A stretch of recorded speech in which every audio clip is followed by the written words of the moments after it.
Hi, and welcome back to the Lunatic Asylum. This is my first video of 2022, and I'm sure it's going to be so much better than the last 2 years. No, not really.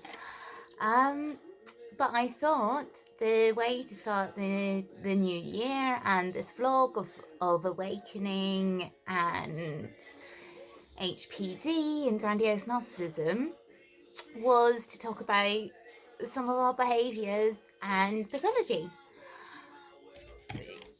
and how it affects us, how it has affected us before our awareness, and how it affects us after. And I am drinking Diet Coke in style in my favourite cup because cheekbones. Oh yeah. So the first thing is, why is HPD the least diagnosed of the cluster Bs? And the answer is actually ridiculously simple. It's that our behaviours generally end in good rewards for us. Therefore, the perception is much better publicly, so we're less likely to be put in a position where we feel like we need help. Because as grandiose narcissists, we think we're fucking brilliant. Even though we're not, we think we are. And that's what creates problems for us. So even when we're engaging in very negative behaviours, when we're getting good results, we're getting positive reinforcement. We're going, yes, we get away with it. Because a lot of our behaviours to neurotypicals seem very positive and empowered. We have confidence that attracts people to us, but is also can be really destructive for us because we don't have these limitations that neurotypicals have. So neurotypicals meet us and we're a lot of fun and we seem really empowered, and we are, but that's because we have a lack of empathy. That's because we have this inability to feel self-pity, to feel trauma the same way a neurotypical would. We have a very different pathology, not just a mental illness, right? Because at this point, even if after you diagnosed, yes, you didn't know you had a personality disorder, but you knew you were a bit mental. Because that's the thing about personality disorders, is they affect every part of your life. So yeah, if you've had a bad boyfriend or a bad girlfriend and everyone else thought they were fine, but they would just stick to you towards the end of your relationship, no, not a narcissist, don't have NPD. Because people can't actually hide their personality disorders, as you can see. You meet me, I'm a bit fucking mental. And with HPD, the comorbid would be a better word. Not sure concurrent. Yeah, I think that is a real word, but not entirely sure. So clearly not a cerebral narcissist. I don't even care about politics. Even though I am intelligent, I have an honours degree, I have an honours level diploma. My intelligence isn't my priority. And the way that we approach life, because all of our emotions are physical sensations. It's like we're naturally drug addicts getting high all the time. We're on a come down all the time because everything going on around us is affecting everything we feel and experience. We are chaotic. We're chaotic as fuck because we're always seeking instant gratification, because with the grandiose narcissism, we're always looking out for number one. We're always trying to experience the best life we can. We're always wanting to have the best sensations. We don't have the ability to feel self-pity, to go to depression. If we feel down, you need to punch up, or we need to break out. We just can't deal with sad. We're like, no, I need to do something else. It might be something self-destructive or suicidal as fuck, but it's because we can feel these things that neurotypicals do. And that makes our psychology on a base level very different. But until we're diagnosed, we just assume everyone's the same as us. Which they're not. Not, by the way. No. No, you get this diagnosis and you go, yes, I'm entirely fucking mental. I thought I was a little bit mental, but oh yeah, no, this ramps it up. And because you've got that grandiose narcissism and the histrionic personality disorder, you're like, oh, right, okay, yes, this is traumatic. Okay, yes, this is great, grand feelings. Oh, wow, this is a new reality to explore. Oh, I'm glad I'm not a normal. And that in itself comes off as very positive. It comes off as very positive because of our natural preset is radical self-acceptance, and generally in terms of psychological consequences, for most people that is going to be a positive one. It's where people feel self-pity, they feel miserable, that's when they reach out for help. With HPD and grandiose narcissism, whenever you feel miserable, you fight against it. It's tough love that works with you, not touchy-feely shit. You don't have the same ability as normal people to be traumatized, even through your most traumatic experiences that do rate in anybody's estimations as real human tragedies. We have a predatory pathology. Like, fundamentally, our self-survival is really, really high. Our self-value is really high. And even when that is pushed to our limits, we will generally fight against that perception. We have this need, this impulse, this natural drive to survive. So we can't understand self-pity, we can't understand depression, we can't understand guilt, remorse. We don't have those Jiminy Crickets. And even in our friends and people we love, we try and, be like, yeah, burn the fucking Jiminy Crickets. We didn't know that's what we were doing before we were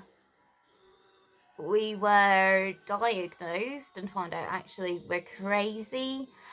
And just to clarify, as we are talking about crazy, I'm not using the holy we or the royal we or expressing multiple personalities. I'm just talking in general about people with HPD, because I realise it's this whole learning thing. And wherever you are on your journey, you might have HPD, you might not, it might be a loved one. So there's a lot of crazy to unwrap. But no, I don't have multiple personalities. I'm just mental in general.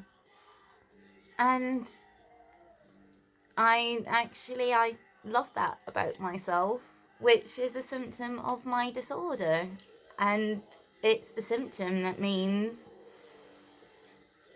HPD is going to be the least diagnosed. of all the cluster Bs, because people with HPD have the least negative consequences. Now, bear in mind, these are people who are actually qualified, like they've done medical school and things. I believe, so Dr. Romani and Dr. Sam Varkin, like the professors and psychologists and like really educated people, have kind of described HPD as narcissism light, which, yes, I do know it's not a medical term, but trying to go down the medical terms of somatic narcissism, sexual narcissism, cerebral narcissism, and a lot of other medical terms that I don't really understand and don't really care to, being hedonistic by pathological nature. And that is quite a good description when we actually think about it. We care about our perception, we've got charisma, we try and inspire love in people for themselves that we care about. We generally, because we don't have that conscience, we don't have those reactions, we think we're fabulous, we don't think there's a problem with us. And most of that, because the confidence and its appeal to neurotypical people, it makes us popular. It even if we say something that you really object to, we're probably going to say it in a funny way. And that's where it becomes a specific disorder. And it's this concurrent narcissism, this concurrent grandiose narcissism, and the lack of the vulnerable narcissism. It pathologically, we're quite strong. We're quite empowered. And this is the thing. Certainly in relationships with us, one of the criteria is, we have like short relationships. I've had 3 very serious long-term relationships. None of them made it past 14 months. We have insane, delusional, magical thinking. We don't know we do until we're diagnosed, and even once we're diagnosed, we're like, well, a delusion is so much less depressing than reality, and it's possible for us, so there must be someone out there like us. And when we have partners, after we get awareness, we realise what we've been trying to do is basically make them into our counterpart. We believe in this grand love. Now, there is a reason that most epic love stories end in premature death. You know it. Titanic, Romeo and Juliet. The list goes on. Clive Owen and Angelina Jolie and Beyond Borders. Yeah, that intense love isn't ultimately sustainable. And whereas with your classical vulnerable narcissists, they'll have this intense love bombing stage. Our love bombing stage, it doesn't fucking end. No, we are always wanting that, and that's what creates conflict with our partners, because they can't sustain that, because they're less crazy than us, even though we seek really quite crazy, fucked up partners, because normal people aren't going to meet our needs. Because normal people are going to look at us and go, fuck, you're mental. I'm going to be, yeah, but we enjoy it, we want you to be mental too. And they're going to go, no, better get out of there. It's funny because it's true. Or it's not funny and it's sad, but I like the ability to feel sad or feel guilt or remorse or regret about it. And that makes us so much more unlikely to seek help, because we're feeling good and our lives go good because of what is wrong in our brains. And we don't realise the way that this affects other people around us. We see everyone as the same as ourselves. And, you know, we approach a friend with depression the same way that would work for us. And we convince ourselves that that's empathy. It's not. It's this cognitive empathy where you go, oh, if I was feeling this way, being distracted would be the best thing, because I don't like feeling that way. It's a horrible thing. You better off without it. Go for empowerment, love. And that is very appealing to neurotypicals, because that is what they wish they could do when they're feeling shit, because nobody likes feeling shit. I understand that. I always fight against it. So I always encourage people, yeah, no, don't feel shit. Okay, you did a shitty thing, whatever, forgive yourself. And that makes accountability and things very hard for us.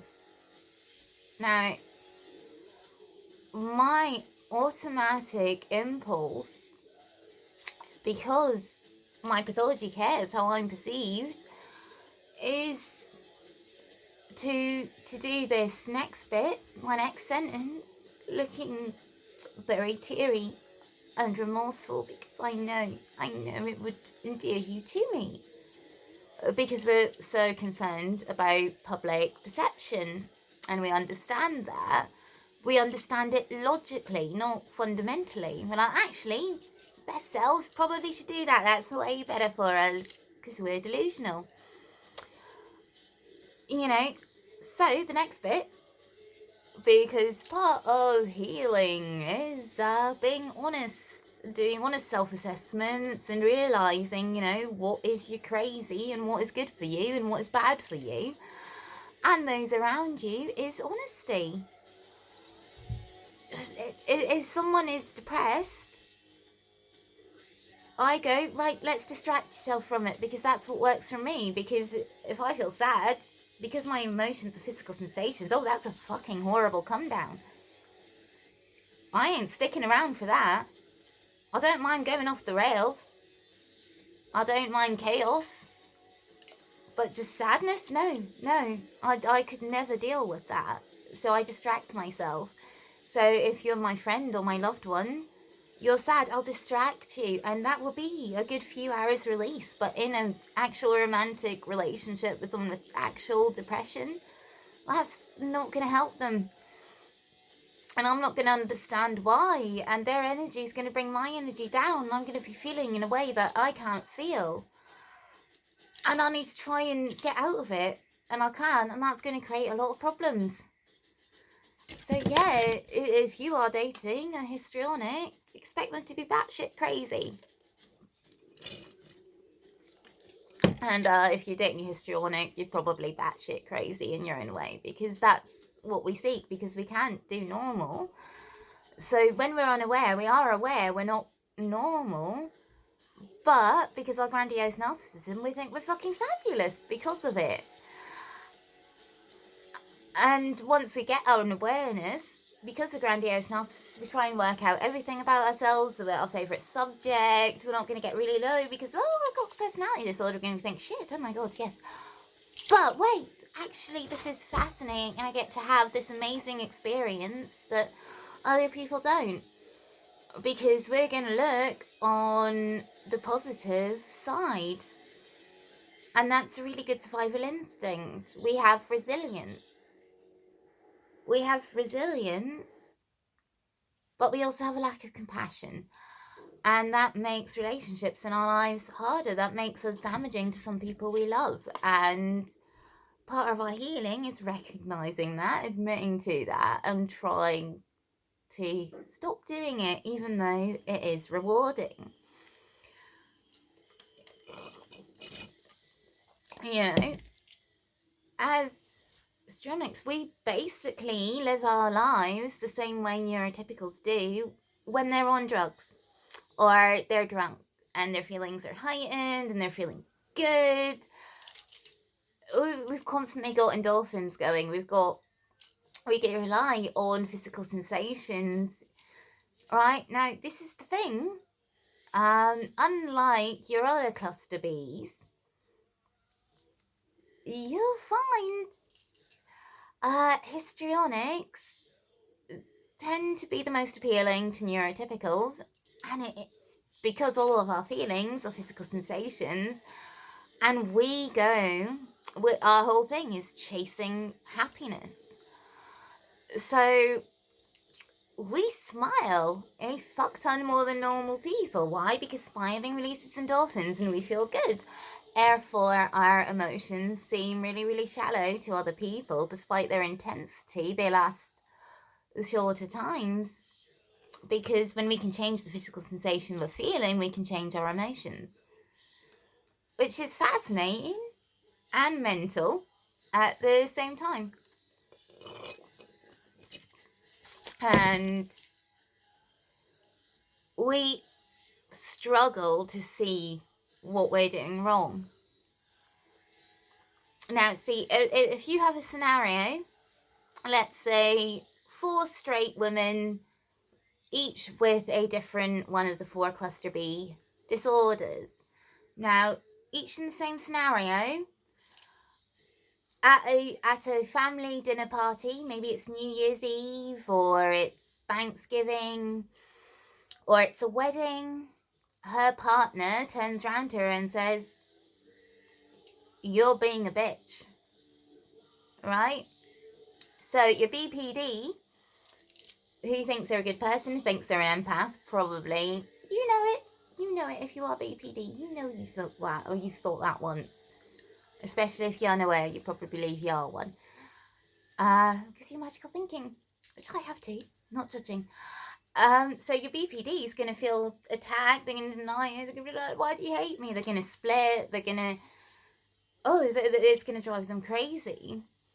Your ASPD, which is, if you don't understand psychology and the fact that sociopath is not a diagnosis, and going by pop culture would be your sociopath. It's a personality disorder. Sociopath is not a diagnosis, neither is psychopath. Deal with it. I know, it seems to be the most fascinating subject about cluster B is psychopath, sociopath. They're not actual diagnoses. Sorry. It'd be cool if they were. They're not. So, like, your borderline personality can't handle it. Your ASPD sociopath is going to be like, "Yeah, I'm being a bitch. I am." Not going to care they're being a bitch. They're going to weigh up their options. They're going to be like, "Okay, alright, my partner doesn't want me being a bitch. Being a bitch feels good. I'm going to have a fight with my partner later about this, so I'll just stop being a bitch." Your NPD narcissist, actual narcissist by pathological nature, not your shitty ex-boyfriend, is going to deny it, deflect from it, or blame you.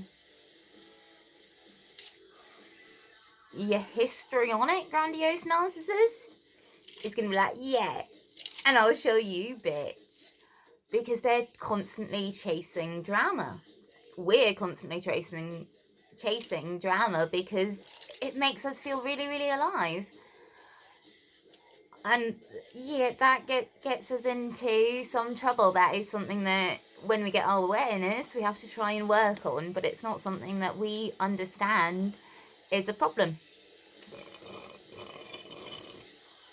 because it's very amusing and we usually get good results.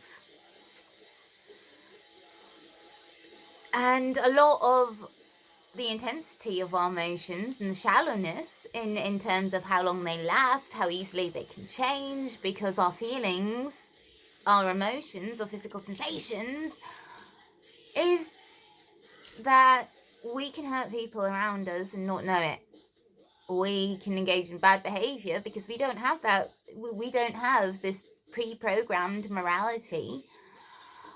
We are different, and part of our awareness is acknowledging, yeah, we've got to do some damage limitations, even though it's things that reward us. We have to fight against some of our pathology, but we also have to acknowledge what of our pathology is good for us.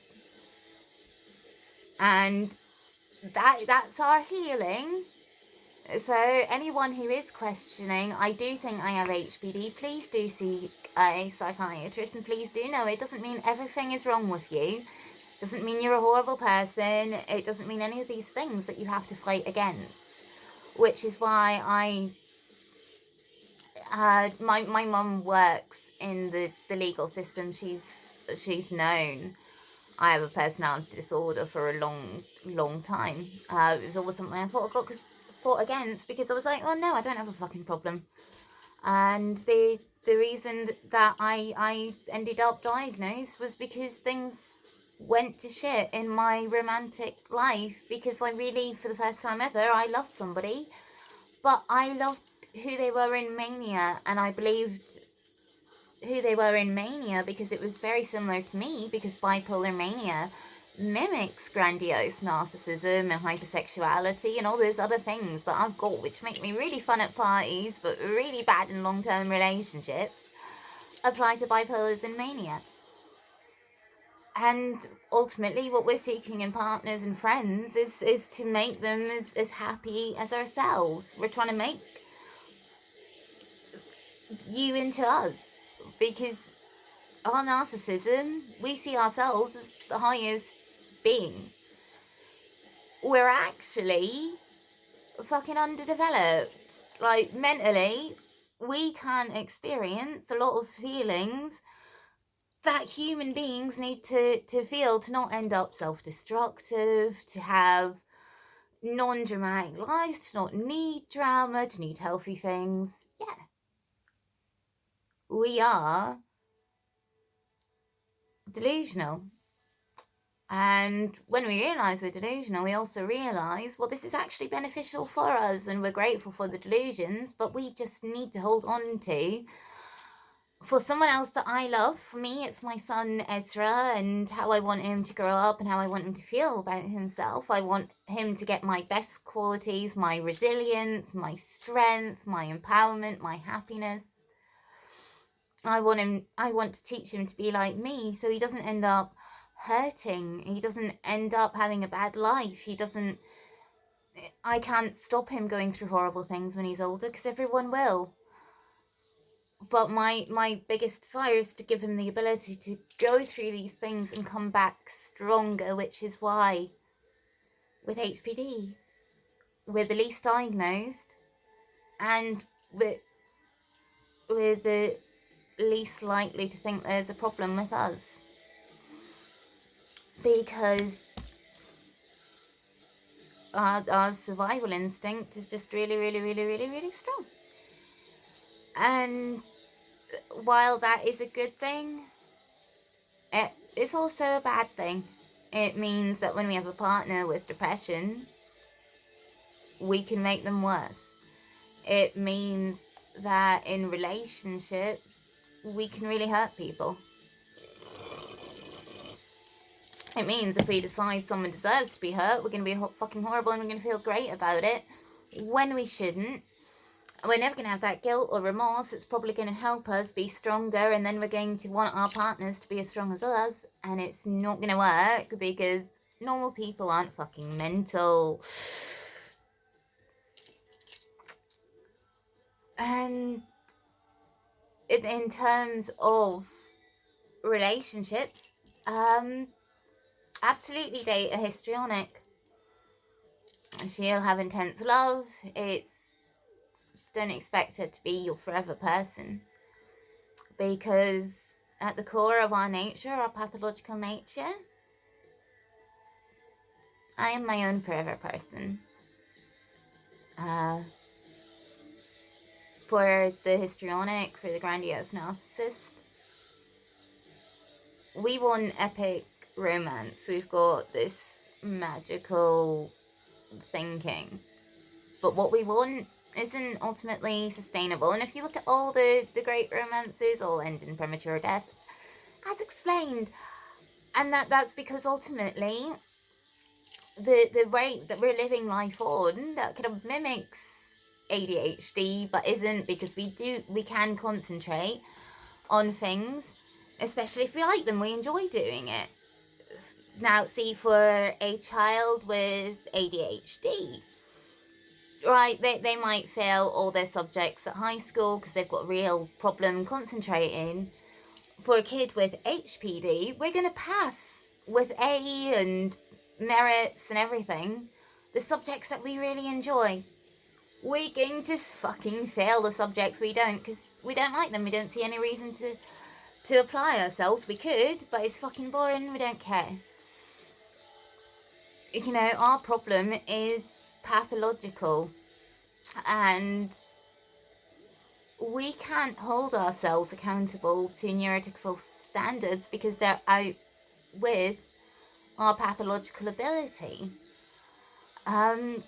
Treatment for HPD and indeed any other cluster B is based on becoming more acceptable to society as a whole, and it's about harm reduction for others, not for the sufferer themselves. Because we are the chaotic clusters.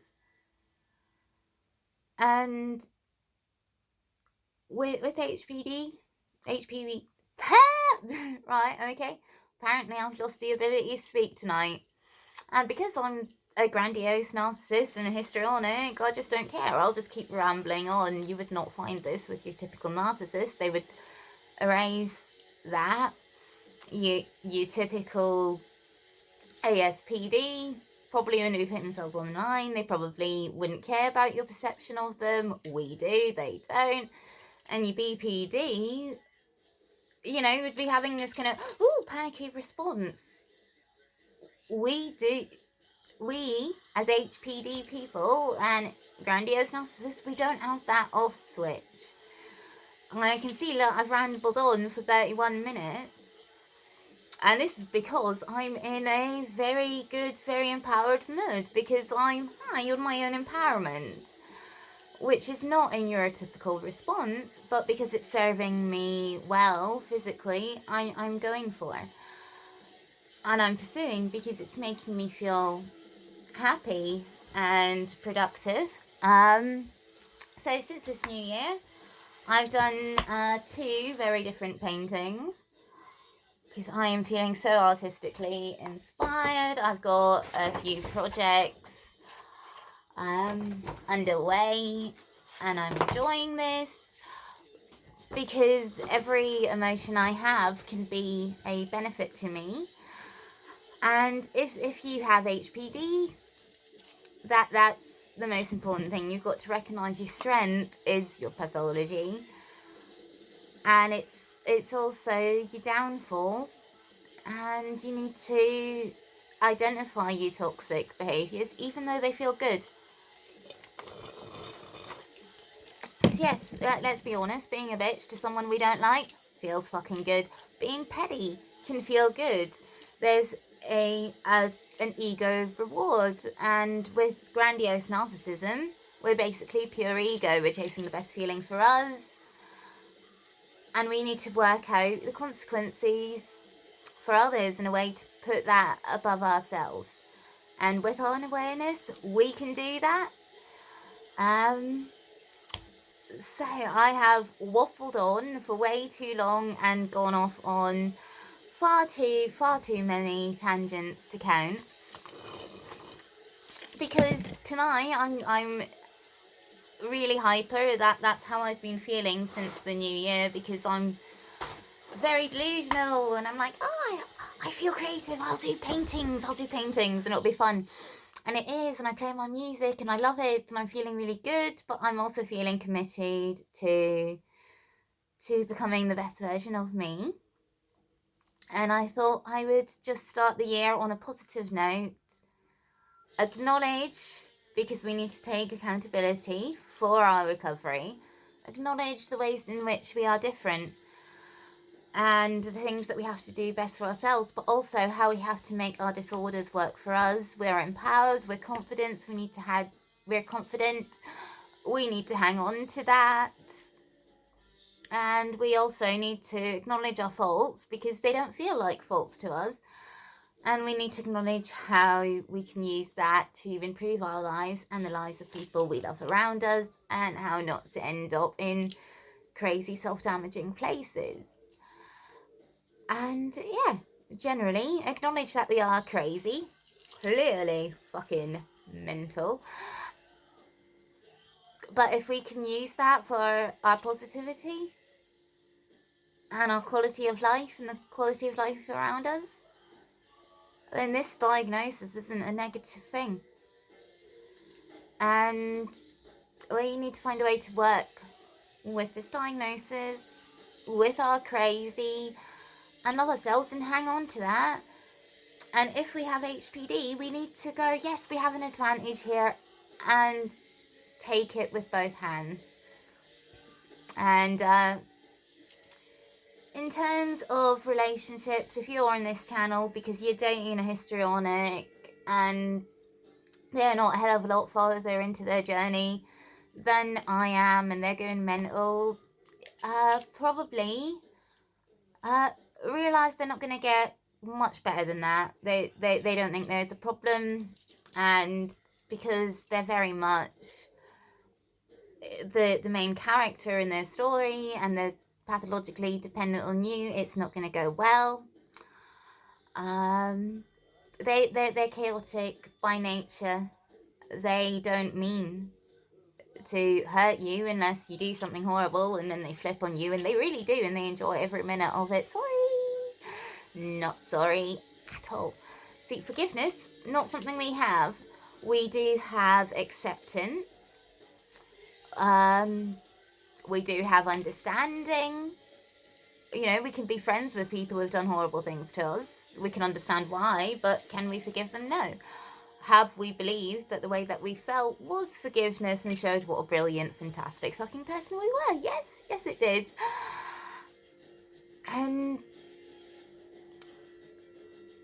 we do know we're crazy, but we can be the best type of crazy, and we can also use that strength to heal. And that's how I want to start this new year. Yes, we're mental, can acknowledge we're mental. That's where we are in our healing journey. If you're on this with me, I'm accepting that I'm mental. Well, I knew I was mental, I just didn't quite know how mental. Yes,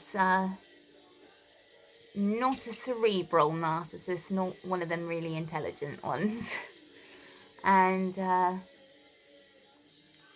I hope if you're in a similar position to me, you're also feeling good about this self-empowerment, about this understanding. And if this is a loved one that you're here on this channel about, trying to learn how the histrionic feels, they generally feel good. We fight against feeling bad. We can't handle it. But with awareness, we can use that for good, not for bad. So don't demonize us succubuses. Just worship us. That's what we want. But no, those would be some of our crazy behaviours and relationship patterns. And not as a negative and not as a positive. They're mixed. But our healing is all about understanding ourselves and our loved ones also being able to understand us and us building a better future. And I believe myself capable of that. Even though I'm clearly mental, I'll get there.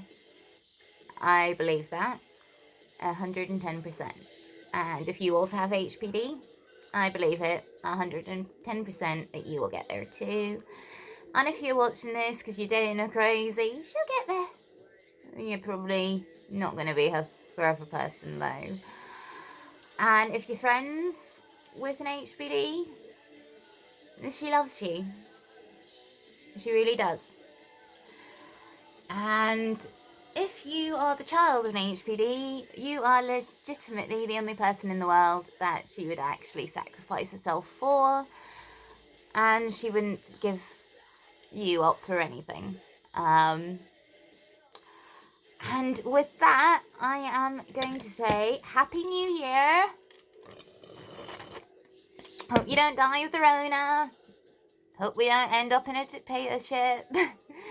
And thank